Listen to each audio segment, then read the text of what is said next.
All right, this is the host of the show with no name, and here with me is some guy that just broke into my house. I'm just kidding. This is Jeff. You remember him from the Real Talk episode of Free, and we are about to watch the first episode of Free Eternal Summer in the English dub. Now, I am used to dubs. He is not. Looking at the fan reaction at this point, a lot of them really hate it. What are your expectations going into this? That's to be expected. Yeah, he got a really, really devoted fan base or something. They're not going to be pleased with any change. That's got to be expected. Let's go into this with open minds, and we'll see you in 20 minutes. Wow, I'm glad I was able to contribute to this segment. Well, you're not the one who said anything. Okay, we just finished watching the first episode of Free Eternal Summer English dub. Okay, the negative hype made me apprehensive, but I thought it was pretty good, all things considered.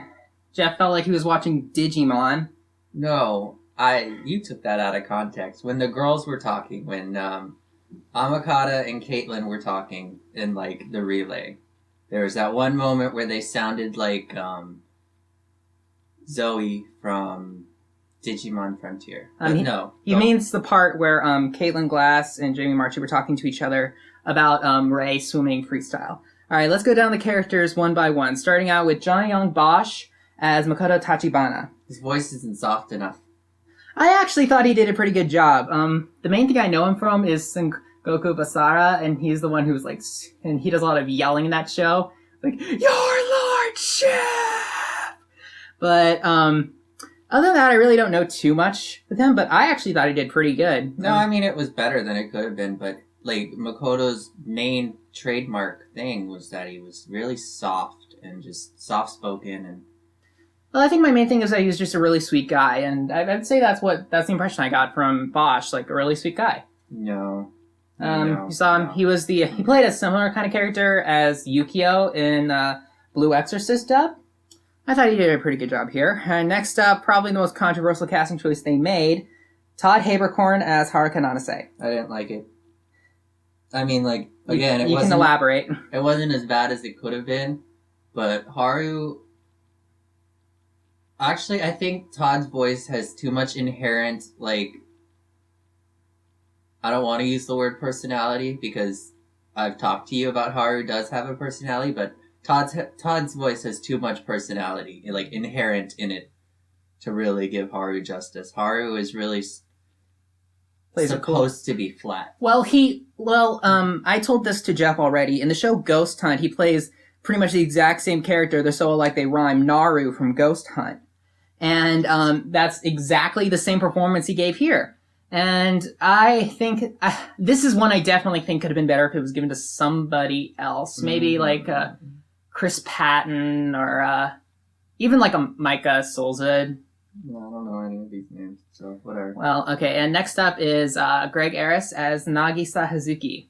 I told you before we started this, anything short of Thug Seme was not going to cut it. Hey, sucker! Looks like you want to join the swim team, am I right? Something like that. Yeah, but that was bad. Don't do that again.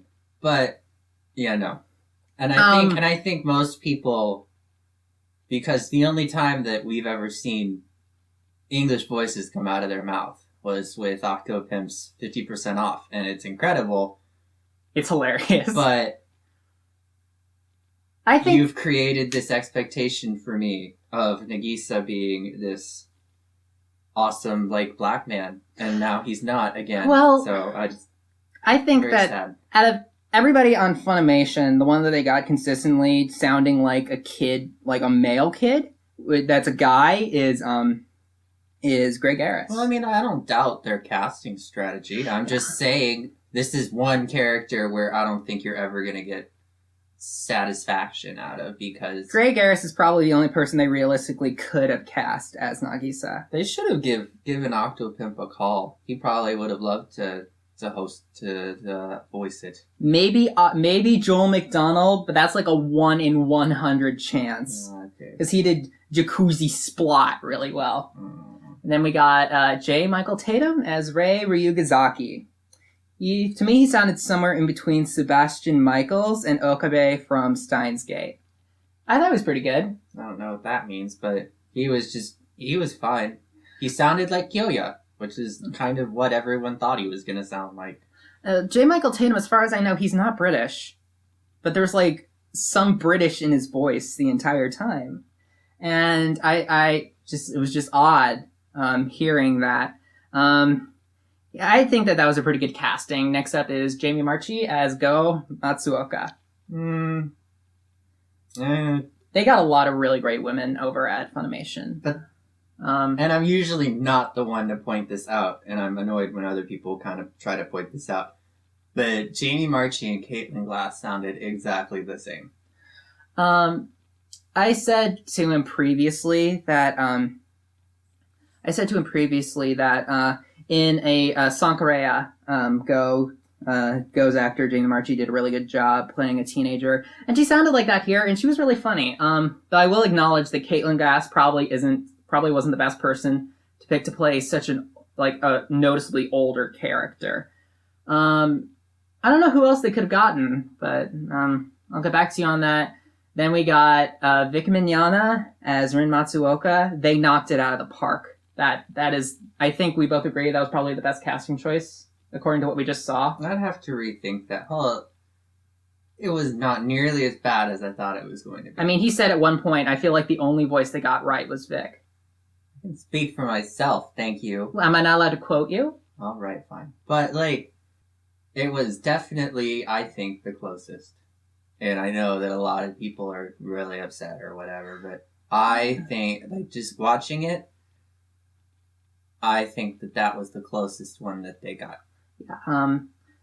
Vic Mignogna has done voices for Mamoru Miyano 3 times in the past, with Tamaki from Oron, Zero from Vampire Knight, and a character from Show by Rock, I forgot his name. So I will say this. He's lacking,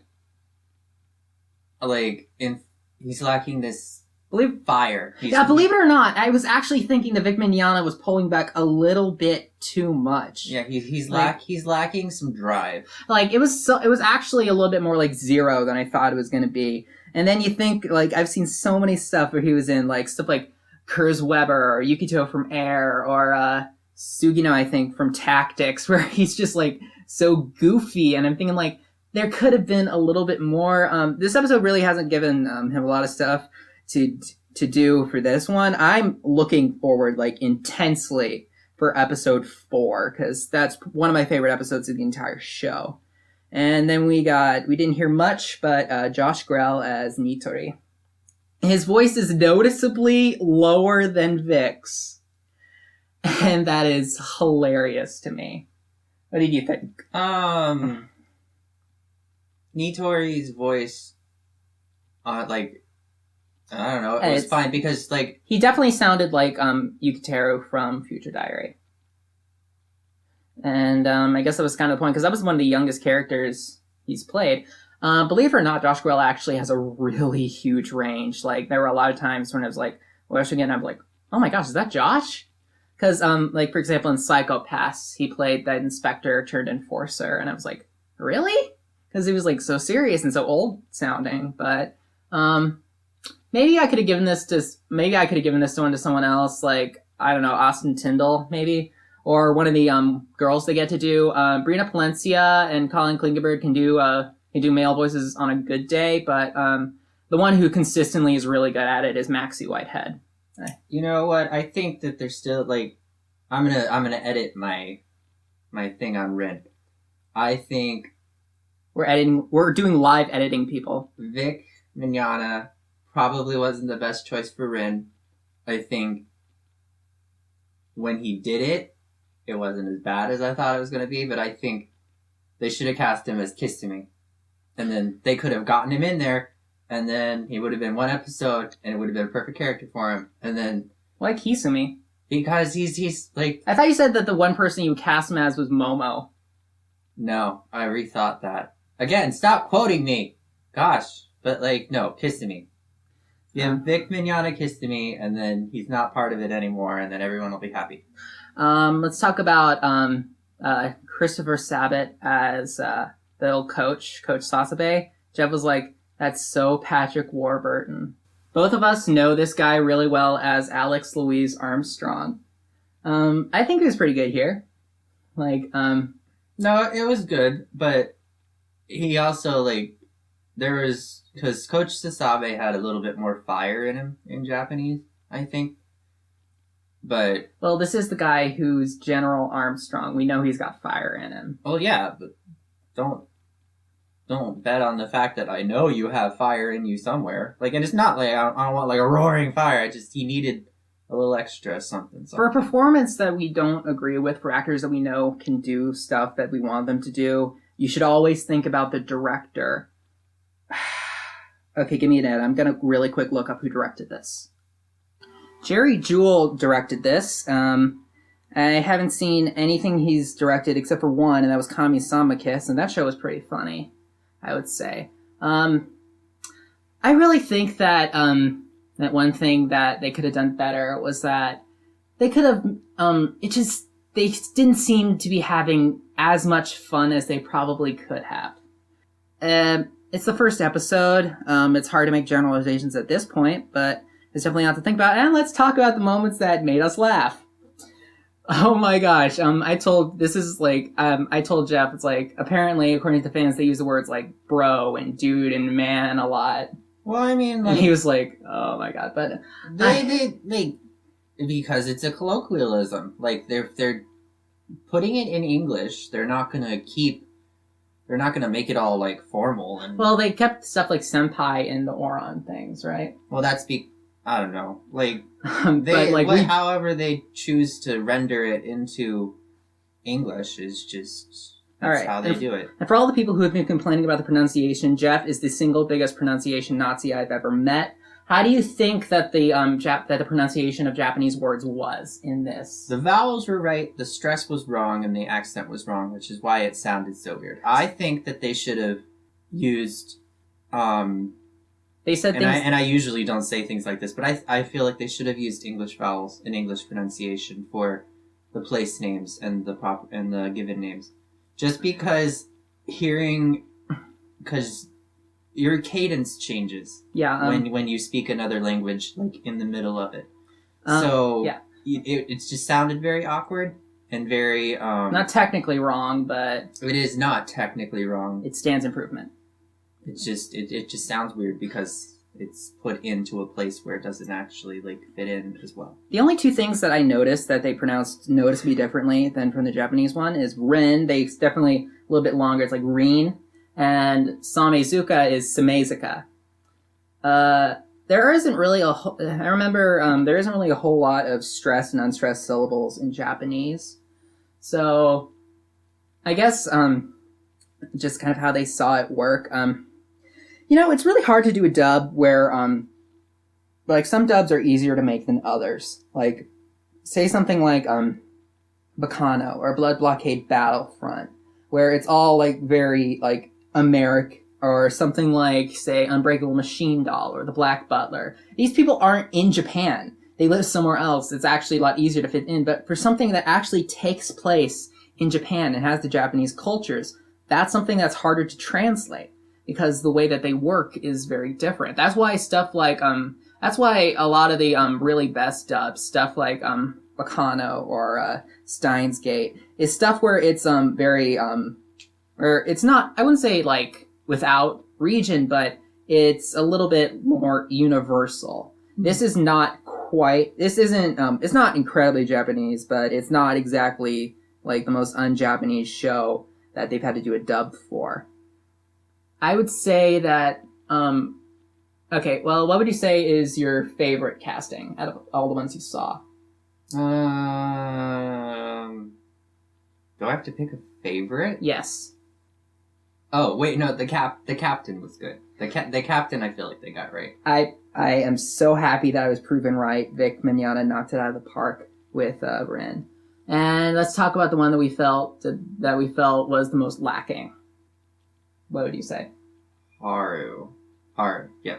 Haru and Nagisa. And Nagisa only because any other English voice besides Thugseme is just gonna sound wrong. I think for a while, if not forever. I really hate to admit it, but out of all the ones, I felt like the one that I think was like the biggest problems with like fit like the least was probably Haru. And we know Todd Habercorn is a really good actor. I personally know him from so many things. He's done so many things really well, but again, only time will tell how it pans out in the long run. We're definitely going to be doing another thing because we need to hear more from Sosuke and anything from Momo. Oh wait. We forgot about Robert McCollum as Seijiro Mikoshiba. I just said that. I said Captain. Oh, I thought you were talking about Goro. Well, Robert McCollum, like, thumbs up. You rocked it. He was also from Sengoku Basara, and he was doing pretty much the exact same thing. I liked it a lot. Then we got Jerry Jewell, who I only remember, like, watching the trailer, and there was just like, that was awesome, but it almost kind of sounded like Barry the Chopper. Well, it's the same guy, isn't it? I know, it's just like, but Jerry Jewell is generally actually a lot more softer than that. I don't know. For stuff like... in case you haven't figured this out he's the sub guy, I'm the dub guy. I don't watch dubs. So, if you are apprehensive about this because you're not used to... This isn't a great dub to start out with, let me tell you that. If you don't like dubs, you probably still won't like this, but... As a guy who watches subs pretty much exclusively, it was fine. Like, it wasn't horrible. And as someone who has seen Free Eternal Summer so many times, I really think that people should calm down. They did a good job. I would say that this overall is a good job. Like, pretty good. From the trailers, you see a little bit more of Ian Sinclair as Sosuke. Again, that casting choice just makes me wonder.